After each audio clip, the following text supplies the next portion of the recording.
All right. So, Mum, tell us about your brother John's stories. Well, I was one of 7 children, and my brother John was 2 years older than me, and I really looked up to him.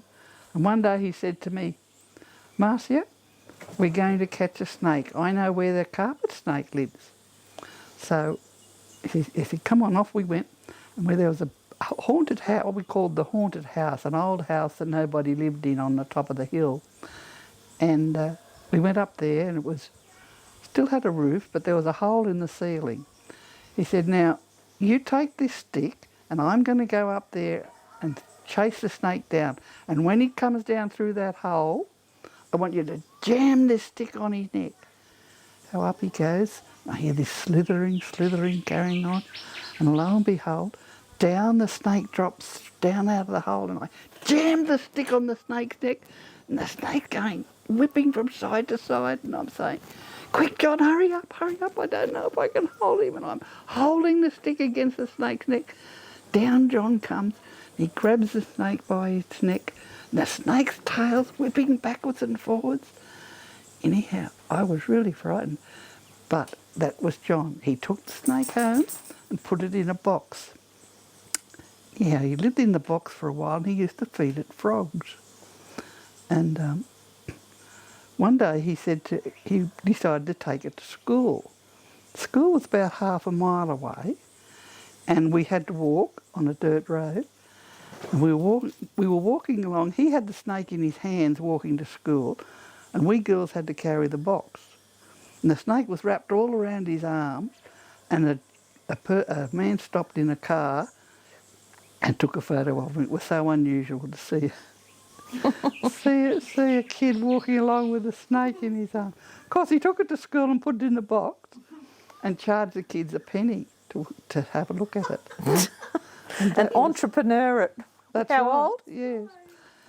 Anyhow, that was a snake story. All right. He liked to keep things. He never kept things in a box for very long, but next time he had a blue-tongued lizard in a box, and he was feeding it frogs one day when it accidentally bit his finger. Anyhow, he ran into Mum and said, "Oh, look, the lizard's bit my finger." She has a look at it, and he says, Will it kill me? Is it poisonous?" "Oh," she says, "No, I don't think so. It'll might make you sick. I don't think it'll kill you. Might make you very sick." Anyhow, off he goes. Next thing we hear him say, "Mummy, I'm dying." Crash! He fainted. He thought that it was poison. It was going to kill him. This blue-tongued lizard. He was quite a character. He used to. We all had mosquito nets over our beds, and John used his to keep the insects inside it. And he'd lie there watching the moths and butterflies, cicadas, fireflies, anything he could catch. He'd let go inside his net. And loved to lie there watching it. Yeah, he was a real wildlife enthusiast. Still is, isn't he? He still is, yes, indeed. What about the wombat story? Oh, yes. Well, that was after we moved here to our farm here. And we planted some orange trees. One day I noticed that a wombat had been digging a hole under the orange tree. Oh, what am I going to do? So I thought, I'll put this plastic bucket down the hole. I didn't want a wombat wrecking all the roots of the tree. So I shoved the plastic bucket down the hole. Next day I came back and the plastic bucket was ripped to shreds and bits of plastic bucket all over the place. Well, that didn't work.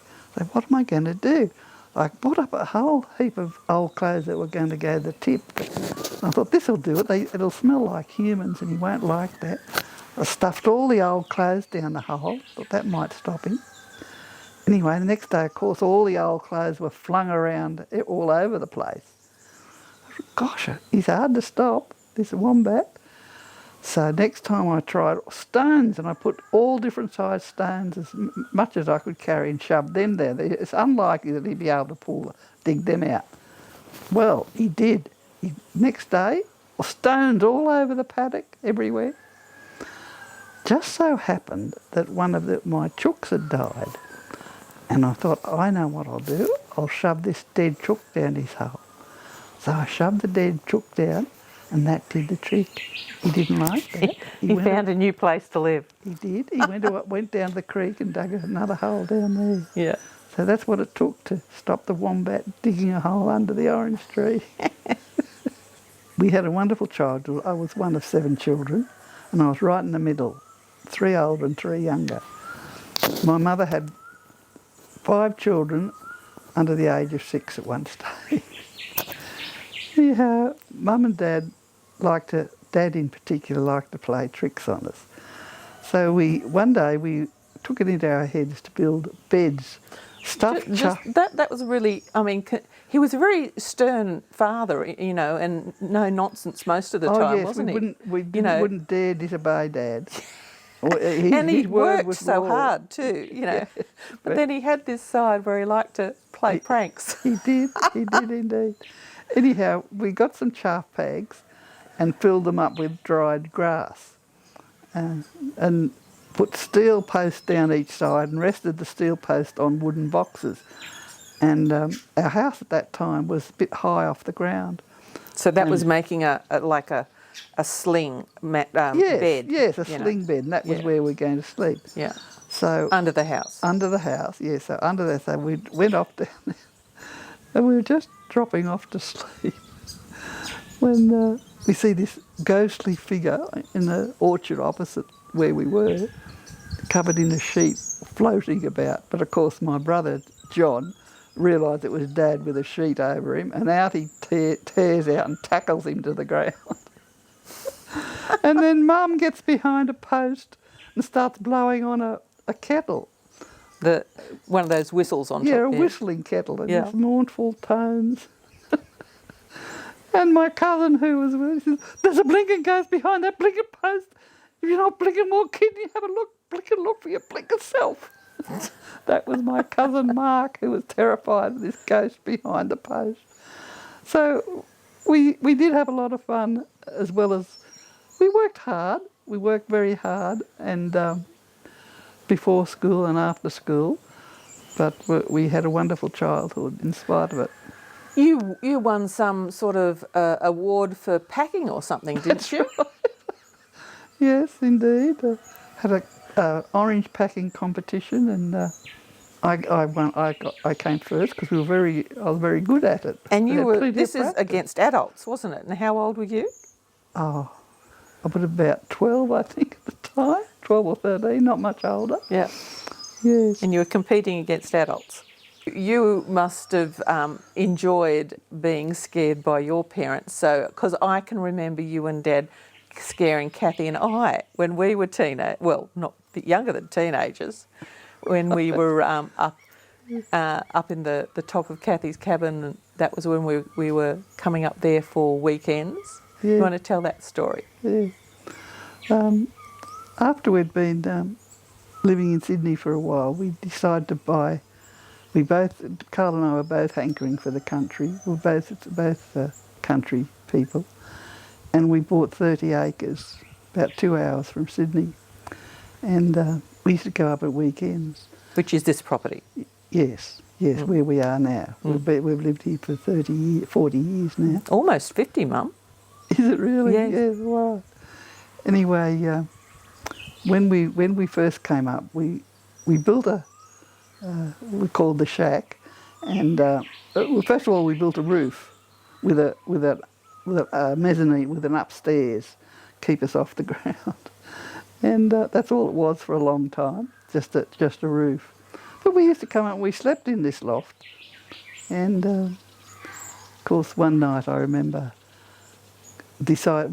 Carl and I deciding to scare the children, and I got an old cow skull, shone a torch in it, and started making ghostly noises climbing up the ladder. Now there must have been tin on the walls at the back, because Dad ran around with a stick making terrible noises with the stick. Yeah, as an extra scary.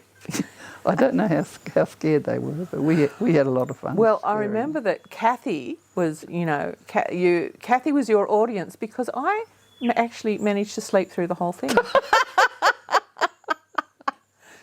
We used to bring all our cats up from Sydney with us too. We had Cats and dogs. we bought two cats, a dog, and the dog at one stage had 6 puppies.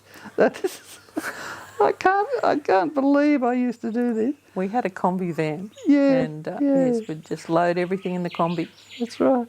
Anyway, one night we were sleeping up in the loft, and Sue wakes up to find beside her 1.5 rabbits. Yes. The cat had gone out. The cat climbed the ladder. We had a cat had managed to climb the ladder with not. Well, actually, and we put a cat ladder too, a board with little Yes. steps on it, so that the She decided that Sue needed a rabbit too. So Yes, there was yes, so these she caught 1.5 2 dead rabbits Yes, beside her sleeping bag in the morning. that was very funny. It was. Yeah. Yeah. When my grandchildren were small, I think Ebony was about 5 or 6 at the time.